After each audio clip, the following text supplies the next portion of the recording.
Bonjour à tous les amis et bienvenue dans cette nouvelle vidéo. Aujourd'hui, nous allons entamer la création d'un petit projet avec notre framework de développement Flutter qui sera une petite calculatrice. Cette calculatrice aura les fonctionnalités de base, c'est-à-dire l'addition, la multiplication, la possibilité d'effacer ce que nous avons écrit et de tout réinitialiser, de faire le modulo et tout. En tout cas, elle aura tout ce qui concerne les fonctionnalités de base. Dans un premier lieu, nous allons créer l'interface graphique qui se trouve là. Et par la suite, nous allons ajouter les fonctionnalités. Allez, c'est parti!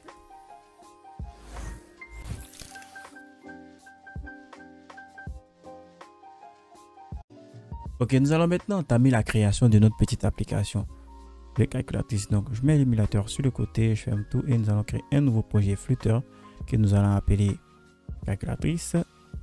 Et donc là, le projet va s'appeler calculatrice YouTube. Ensuite, je fais next, vous mettez le package name que vous voulez. Ensuite, finish. Là, nous nous retrouvons sur le projet par défaut qui est créé par Flutter. Nous allons vérifier que tout fonctionne bien en lançant ce projet directement sur notre émulateur. Maintenant que notre projet a été lancé et testé, nous voyons que le projet marche correctement. Nous allons effacer tout ce qui était créé par l'application par défaut de Flutter et recréer tout nous-mêmes. Ok, donc là, on supprime complètement tout. Ensuite, on va importer la bibliothèque principale de Android, enfin de Flutter pour Android, qui est Flutter Material. Puis, nous allons ensuite créer le point d'entrée de notre application. Toute application Flutter a un point d'entrée. Donc, nous créons la fonction main et elle va appeler la méthode runApp. RunApp qui nécessite un widget pour pouvoir fonctionner comme vous le voyez, widget app. Donc nous allons créer notre widget app qui va s'appeler calculatrice. Okay. Mais la fonction calculatrice n'a pas encore été créée. Enfin, le widget calculatrice n'a pas encore été créé. Donc pour cela, nous allons créer un stateless widget qui va s'appeler calculatrice via le raccourci stateless.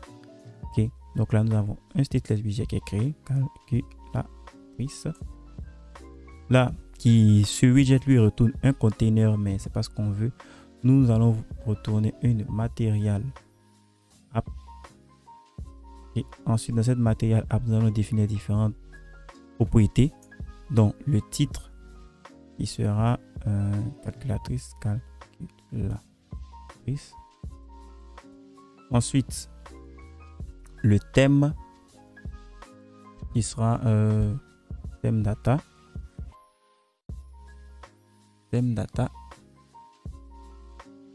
Primary choix. Ensuite, on prend la couleur que nous désirons. Ok. Puis, nous allons définir maintenant le home. Le home qui sera aussi un widget, mais cette fois-ci un widget qui a la possibilité d'être modifié. Calculatrice, c'est-à-dire un stateful widget. Ok. Là, le stateful widget n'a pas encore été créé, donc nous allons utiliser la commande stateful pour créer ce widget qui va s'appeler simple calculatrice. Ok, donc là, notre stateful widget a été créé et il retourne un container. Nous pouvons tester cela en lui ajoutant un child, ce child qui sera un texte et ce texte, nous allons écrire là-dedans calcul. Donc là, si nous sauvegardons directement le projet, nous aurons une erreur. Il faut relancer complètement le projet car la fonction main a été recréée. Donc là, on clique sur l'icône de Run App. Voilà, nous avons une interface dégueulasse avec calculatrice, enfin calcul qui est écrit tout en haut.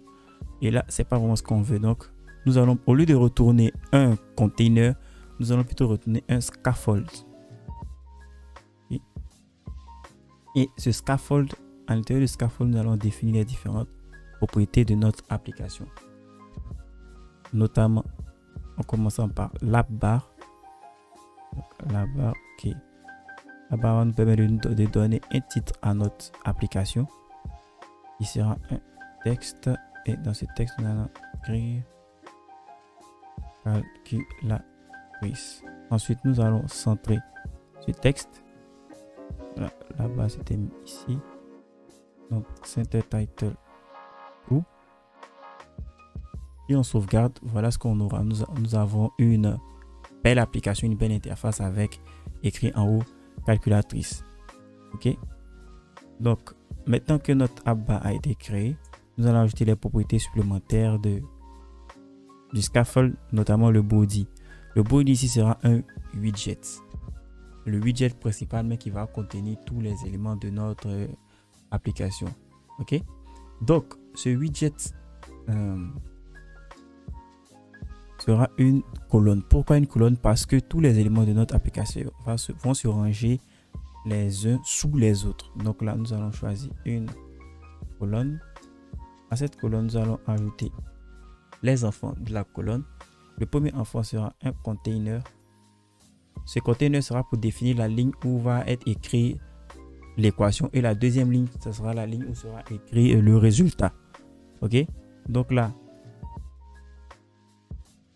on crée le shield de notre container qui sera un texte. On va mettre 0 tout simplement. Et ajouter quelques propriétés à ce container là, notamment les marges, on peut dire les paddings. Pour ces paddings, nous allons utiliser l'inspecteur de Flutter. Donc on clique sur Flutter Inspector. On laisse charger, puis on clique sur cette icône là qui va nous permettre de voir les différents paddings de nos éléments. OK? Donc là, on va ajouter un padding.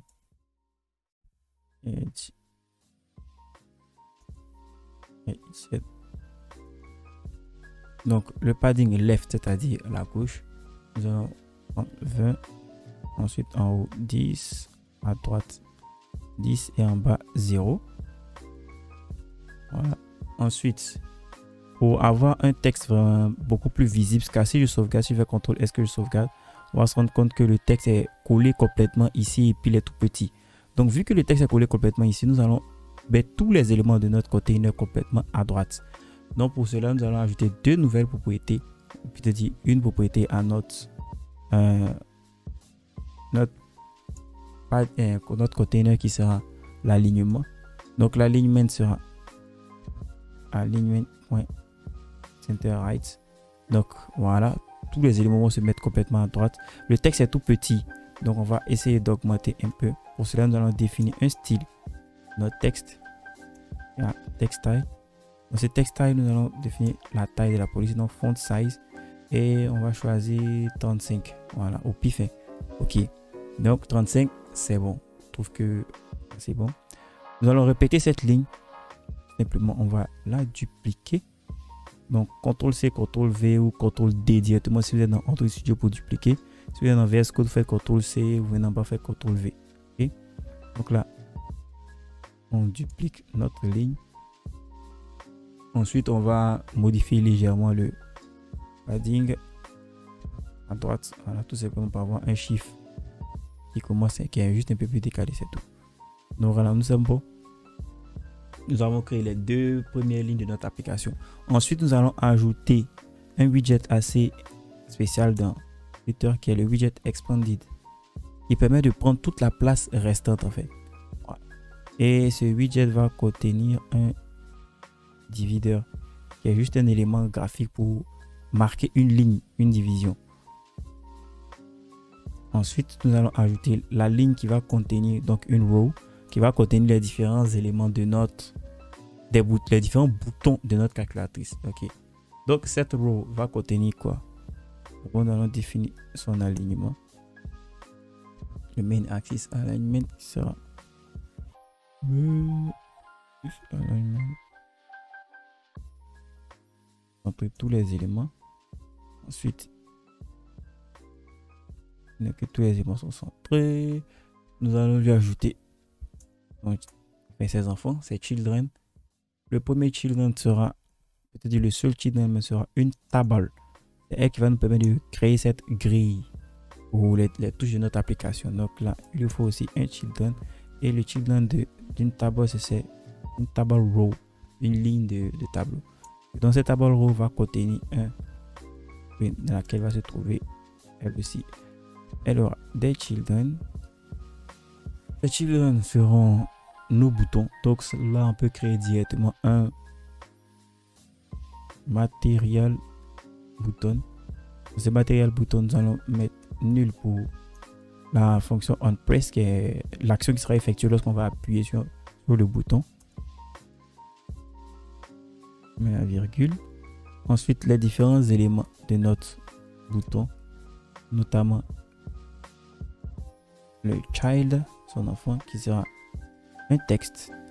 Le texte là, on va écrire à l'intérieur l'élément du bouton en fait. Voilà. Donc là, C. Et voilà ce qui nous a permis de créer un bouton C pour dire tout effacer. Ensuite, le bouton est un peu petit et il n'est pas assez stylisé. Donc, nous allons le styliser rapidement en lui ajoutant juste après. Toujours en étant dans... Voilà. Ajouter le... Excusez-moi. Voilà. Ici plutôt. En ajoutant le style. Donc, text, style...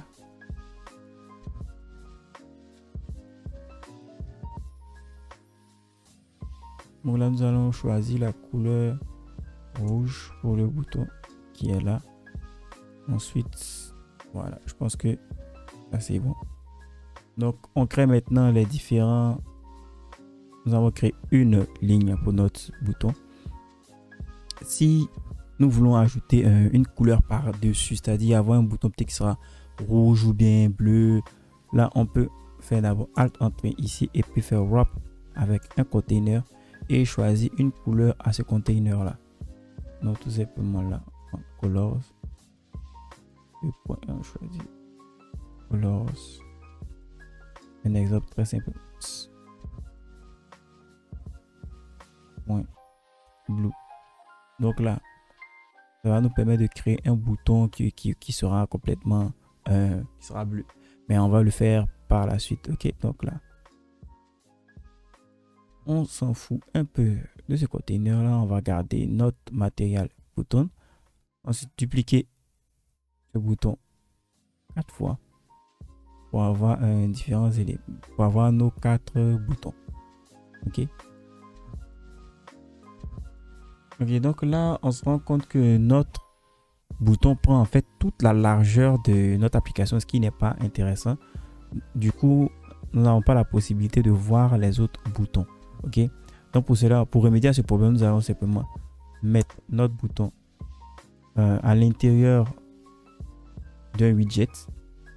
Donc voilà, on ne va pas le bouton, mais tout simplement toute la row même à l'intérieur d'un widget, toute la table plutôt. Donc là, on va faire Wrap with Widget et pour utiliser ce raccourci, vous pouvez appuyer sur Alt Entrée et faire Wrap with Widget, mais on va prendre directement Wrap with Container. Donc ajouter un container là-dessus, ou tout simplement vous pouvez copier tout ça et créer un nouveau container dans lequel vous allez ajouter votre table. Oups, quelque part.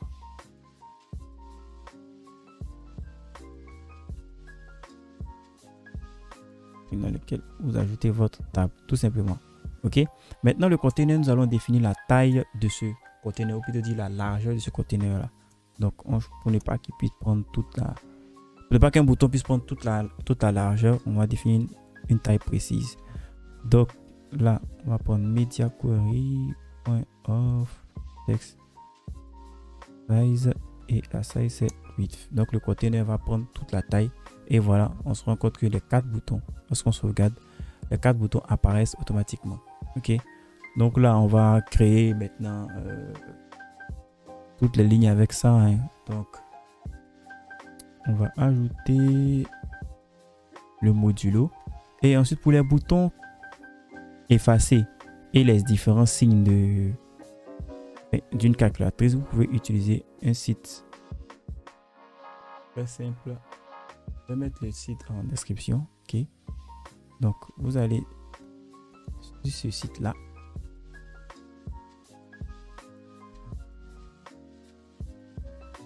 voilà, et vous aurez les différents signes pour faire vos applications.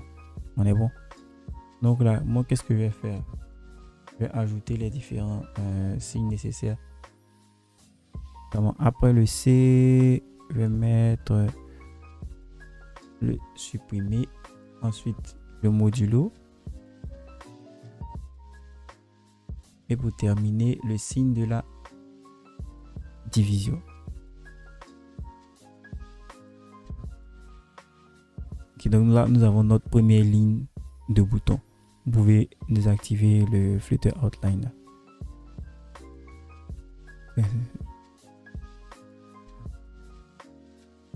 Donc là, nous avons notre première ligne de bouton. Pour les autres boutons, la couleur, on va la changer en blue.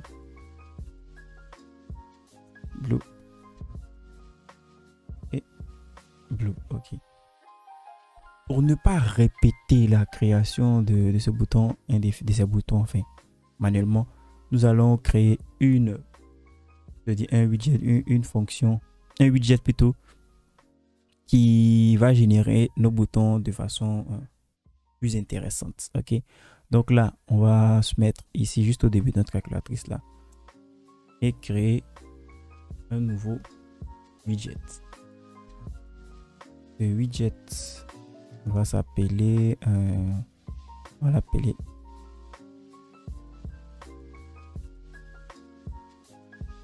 on va dire calculatrice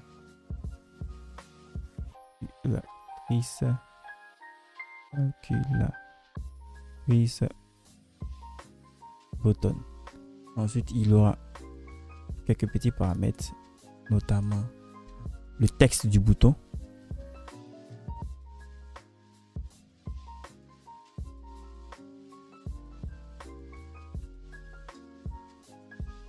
Ensuite,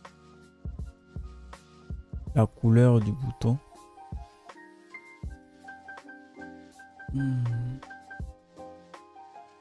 Couleur du texte. Ensuite, la couleur du bouton. Donc, couleur et couleur bouton. On est bon. Donc là, nous avons nos différents paramètres et nous allons retourner un container qui lui va contenir les différents paramètres de notre bouton.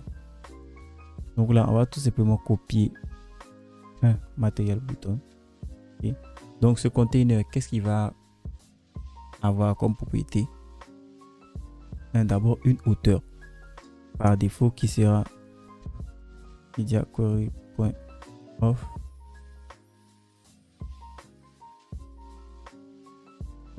size.hauteur et nous allons prendre la hauteur de tout le device multiplié par 0,1. Donc en gros 1% de la hauteur, ou peut-être 10% de la hauteur de l'appareil du device.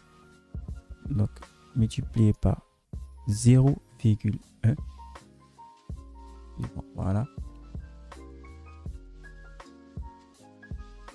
Ensuite, nous allons ajouter la couleur. La couleur qui sera quoi? Couleur bouton. On est d'accord?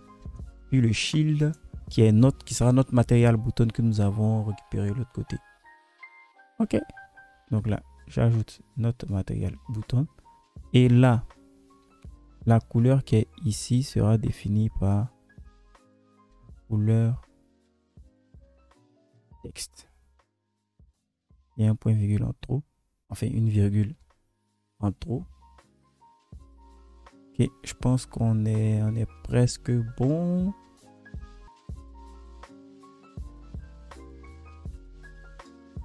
On va maintenant faire un peu plus d'espace dans notre application dans notre code pour voir un peu plus clair. Ok, donc le child, là.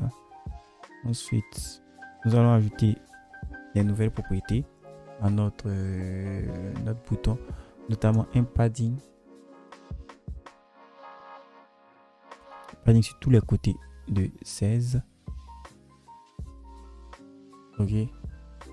Ensuite, pour le texte, nous allons augmenter légèrement sa taille parce qu'on se rend compte que le texte il est quand même assez petit. Donc dans le style, nous avons le texte taille. Le texte qui a déjà une couleur. Pour le texte, nous allons ensuite ajouter un font size. Le font size sera de 30.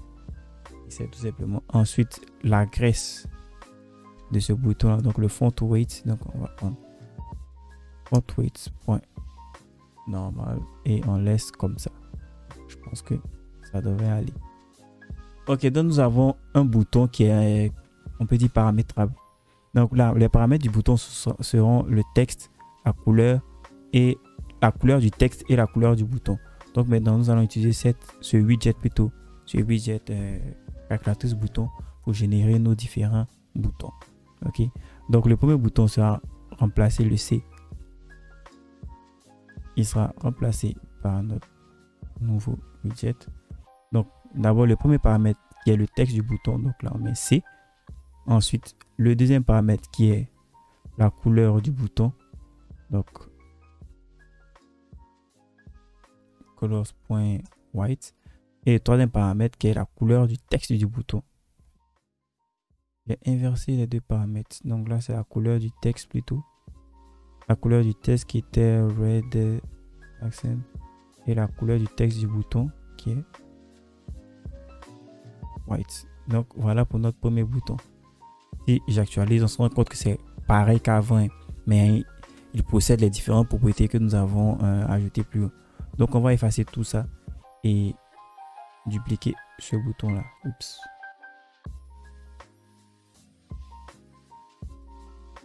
Donc là on va faire pour imprimer. Ensuite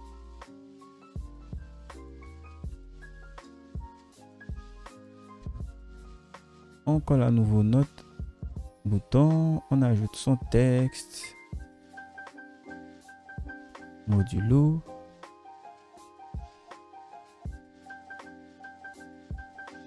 et pour terminer la division. Ok, donc là c'est pour la première ligne.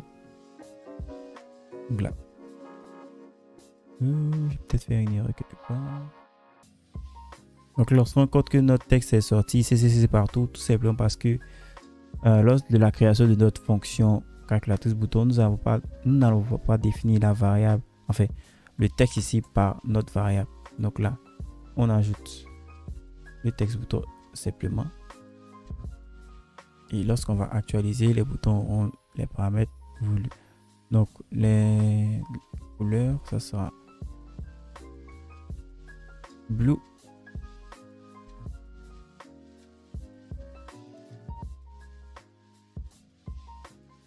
pas le white, la couleur du texte est ici, donc blue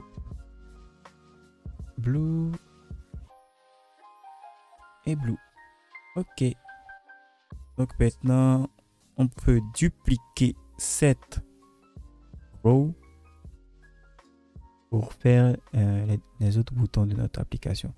Donc je sélectionne ma row et après la virgule je duplique, enfin, j'ajoute deuxième ligne et troisième ligne. Ok, donc là maintenant on va remplir les différentes lignes. Bon. Donc là nous avons la première ligne qui est celle des différentes opérations. Ensuite la deuxième ligne qui sera celle des chiffres de 7. Donc 7, 8, 9.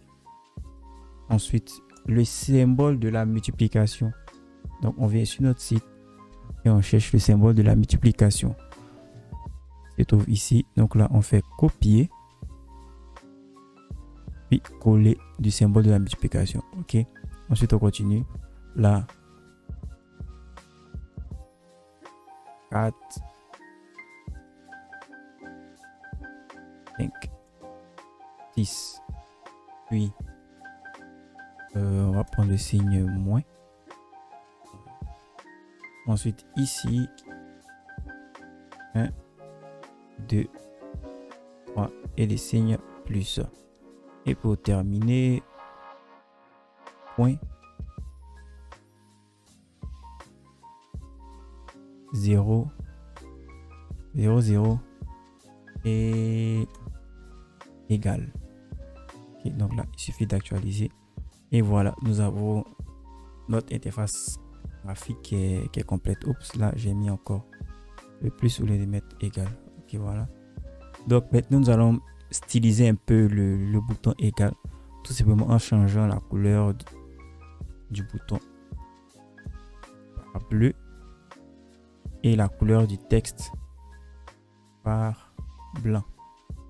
Ok, donc voilà, nous avons terminé la réalisation enfin de l'interface de notre application de calculatrice. On se retrouve dans la prochaine vidéo pour pouvoir ajouter les différentes fonctionnalités de notre application. C'était tout pour aujourd'hui. Merci.